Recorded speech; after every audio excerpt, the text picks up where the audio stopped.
Everyone, welcome back to the Samajik Guru channel. आज हम करने जा रहे हैं क्लास 9th के हिंदी का सैंपल पेपर नंबर 1, जो कि हेल्प करने वाला है आपके प्री बोर्ड के एग्जाम्स में। तो वीडियो को स्टार्ट करते हैं, बट उससे पहले एक छोटी सी रिक्वेस्ट, अगर चैनल पे नए आए हैं तो चैनल को फटाफट से सब्सक्राइब कर लो, क्योंकि यहाँ पर इस तरीके का हेल्पफुल कंटेंट अपलोड होता रहता है।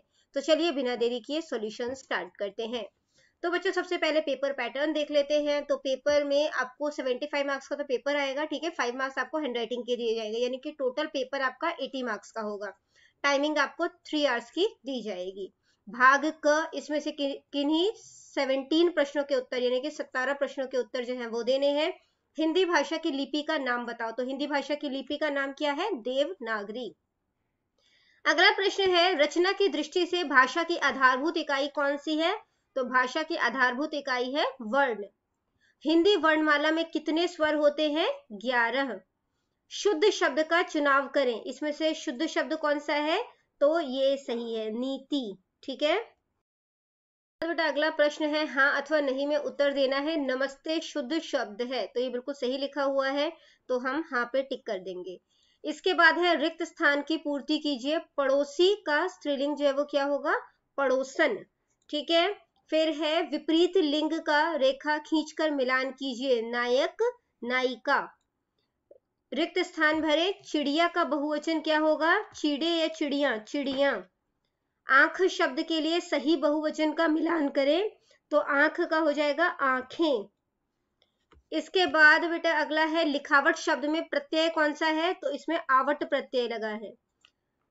इसके बाद है, निम्नलिखित शब्दों में से किस शब्द में ता प्रत्यय जो है वो लगा है? सरलता में भी लगा है, मधुरता में भी और चतुरता में भी। तो आ जाएगा आंसर उपयुक्त सभी। नालायक शब्द में कौन सा शब्द उपसर्ग है? तो ना जो है वो उपसर्ग है। पाषाण का तद्भव शब्द क्या है? तो पाषाण होता है पत्थर। कलिंग दुर्ग के कपाट आज भी बंद है। वाक्य में तत्सम शब्द क्या है? कपाट। उचित विराम चिन्ह लगाएं। तुम कहाँ जा रहे हो? तो क्वेश्चन पूछा जा रहा है यहाँ पे, तो क्वेश्चन मार्क आ जाएगा। वह 9वीं कक्षा में पढ़ता है, ठीक है, तो पूर्ण विराम आ जाएगा। तो ग ऑप्शन जो है वो यहाँ पे करेक्ट है। किसी भाषा के वर्णों के व्यवस्थित समूह को क्या कहते हैं? तो उसे वर्णमाला कहते हैं।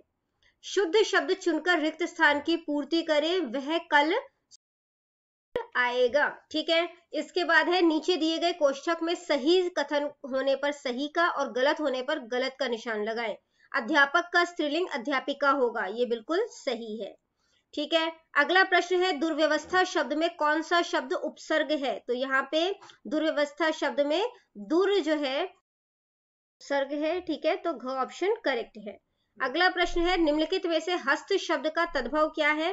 तो हस्त का मतलब क्या है? हाथ। नेक्स्ट प्रश्न है, मयूर नाच रहा है। इस वाक्य में मयूर कौन सा शब्द है? तद्भव शब्द है। निम्नलिखित पद को पढ़कर दिए गए बहुवैकल्पिक प्रश्नों में किन्हीं 5 प्रश्नों के उत्तर दीजिए। रण में वीर गति को प्राप्त होने से वीर का क्या बढ़ जाता है? तो वीर का मान बढ़ जाता है, ठीक है, का ऑप्शन करेक्ट है। अगला प्रश्न है, इस कविता में कवि और कवित्री का क्या नाम है? तो आंसर है सुभद्रा कुमारी चौहान।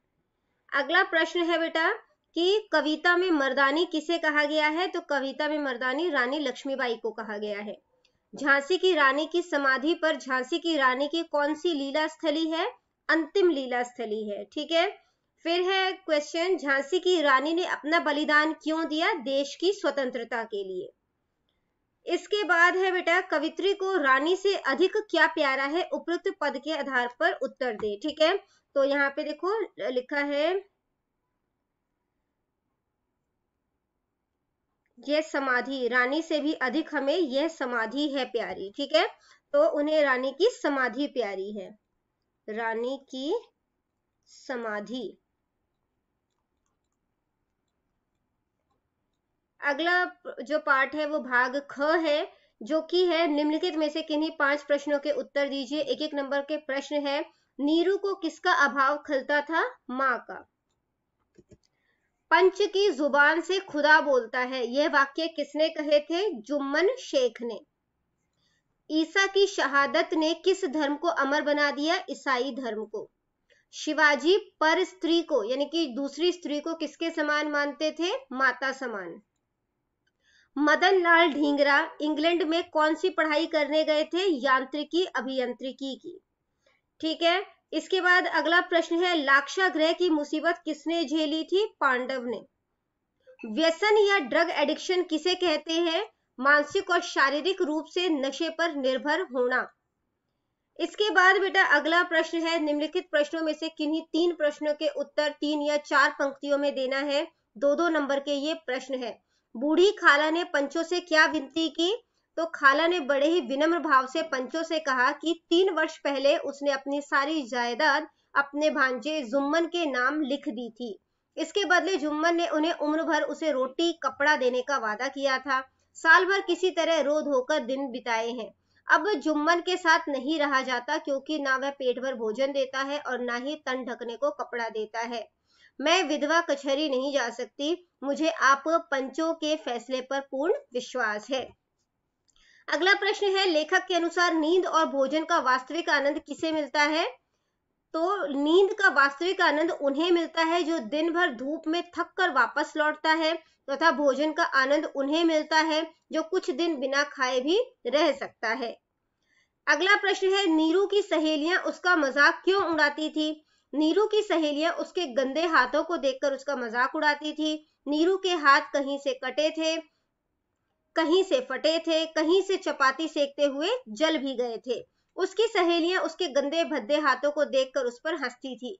वे सभी नीरू का मजाक उड़ाते हुए कहती थी कि तेरी शादी कभी नहीं होगी, तुझे कोई पसंद नहीं करेगा। कि सौंदर्य के बाद सबसे महत्वपूर्ण हाथों का सौंदर्य होता है। सहेलियों की ये बातें सुनकर नीरू को बहुत दुख होता था। ठीक है, अगला प्रश्न है, मदन लाल ढींगरा ने अंग्रेजों से बदला लेने की क्यों ठानी? मदन लाल ढींगरा ने अंग्रेजों से बदला लेने की इसलिए ठानी क्योंकि अंग्रेजों ने खुदीराम बोस, कन्हैया लाल दत्त, सतिंदर पाल और कांशीराम जैसे क्रांतिकारियों को मृत्युदंड दे दिया था। अगला प्रश्न है, शिवाजी किस तरह के सच्चे स्वराज्य की स्थापना करना चाहते थे? शिवाजी ऐसे सच्चे स्वराज्य की स्थापना करना चाहते थे जहां सुख, शांति एवं भाईचारा हो, जहां पर स्त्री का भी मां जैसा सम्मान हो, हिंदू मुस्लिम सभी धर्म समान हो, मंदिर मस्जिद दोनों का सम्मान हो, कोई भी आताई ना हो।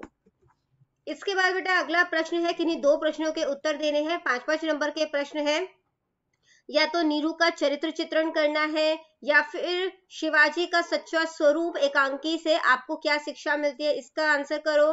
मदन लाल ढींगरा एक सच्चे देशभक्त थे, इसकी ये वाक्य जो है इसको स्पष्ट करना है। पंच परमेश्वर कहानी का उद्देश्य स्पष्ट करना है। इन 4 क्वेश्चन में से किन्हीं 2 क्वेश्चन के आंसर आपने 6 से 7 पंक्तियों में देने हैं। इसके बाद बेटा भाग ग शुरू हो जाता है। अपने माताजी को वार्षिक परिणाम का विवरण देते हुए पत्र लिखना है। ठीक है, या फिर अपने फुफेरे भाई को राखी भेजते हुए पत्र लिखना है।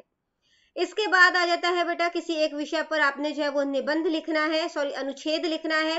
मोबाइल फोन और विद्यार्थी, हिंदी भाषा की उपयोगिता, मधुरवाणी या स्वास्थ्य और व्यायाम। तो आंसर देख लेते हैं। सबसे पहले मोबाइल फोन और विद्यार्थी जो है उसके ऊपर जो है वो आपको अनुच्छेद दिया गया है। यहाँ पर हिंदी भाषा की उपयोगिता के ऊपर अनुच्छेद दिया गया है। ठीक है, इसके बाद आपको मधुरवाणी के ऊपर अनुच्छेद दिया गया है, और लास्ट में आपको स्वास्थ्य और व्यायाम के ऊपर अनुच्छेद दिया गया है। आपको एक पैराग्राफ दिया गया है, ठीक है, उसे रीड करना है आपने प्रॉपरली, और जो क्वेश्चन दिए गए हैं उसके आंसर जो है वो फाइंड आउट करने हैं। ठीक है, तो पैराग्राफ जो है वो यहाँ से शुरू था। ठीक है, 1-1 नंबर के प्रश्न है, तो यहाँ पे हम सीधा आंसर्स कर लेते हैं। खेलों के बारे में लोगों की पहले क्या मानसिकता थी कि जो खेल होते हैं वो पढ़ाई में बाधक होते हैं, खेलों को पढ़ाई में बाधक मानते थे। खेलों से हमारे शरीर पर क्या प्रभाव पड़ता है? तो खेल से हमारे शरीर में चुस्ती और फुर्ती आती है। खेल के मैदान में विद्यार्थी में कौन से गुण पैदा होते हैं? अनुशासन के भी, समय का पालन भी करते हैं, सहनशीलता भी। तो आंसर है ये सभी। बाधा शब्द का सही अर्थ चुने, तो बाधा का मतलब होता है रुकावट। नेतृत्व शब्द का सही अर्थ चुने, अगुवाई। गद्यांश का उचित शीर्षक दे, तो आंसर है खेलों का महत्व। इसके बाद बेटा क्वेश्चन नंबर 8 है, निम्नलिखित में से किन्हीं 5 मुहावरों अथवा लोकोक्तियों के वाक्य इस तरह से बनाएं कि इनके अर्थ जो है वो स्पष्ट हो जाएं। ठीक है, सीमा पर भारतीय सैनिक डैश हमारी सुरक्षा करते हैं, तो आंसर हो जाएगा जान पर खेल कर। ईद का चांद होना मुहावरे का क्या अर्थ है? तो इसका मतलब है बहुत समय बाद दिखाई देना। आग बबूला होना, इसका मतलब होता है बहुत गुस्सा होना। अंत भले का भला, इसका मतलब होता है भले व्यक्ति का भला होता है। मोहन अपने माता पिता की आंखों का तारा है। केवल ऊपरी दिखावा करना, इसके लिए कौन सी लोकोक्ति सही होगी? ऊंची दुकान फीका पकवान। आमदनी के अनुसार खर्च करना किस मुहावरे का अर्थ है? चादर देखकर पैर पसारना। अगला भाग शुरू हो गया। यहाँ पहला जो सेंटेंस है वो क्या है? मेहनती कभी काम से जी नहीं चुराता। ठीक है, मेहनती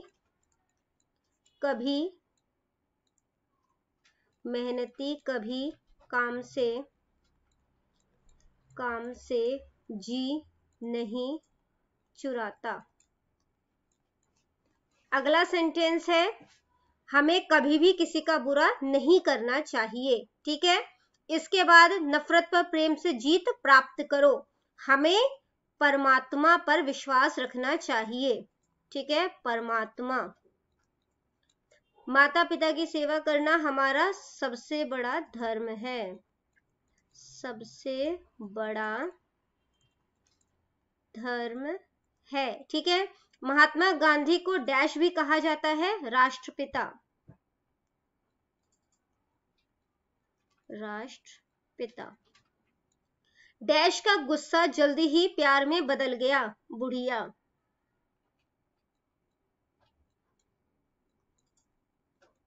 इसके बाद है भारत देश मेरी आन बान और शान है। तो बच्चों ये वीडियो हो जाती है हमारी यहीं पे खत्म। इनकेस आपको कोई भी डाउट है तो कमेंट सेक्शन में क्वेश्चन कीजिए, रिप्लाई करने की पूरी कोशिश करूंगी। Thank you very much and all the best for your exams. Bye bye.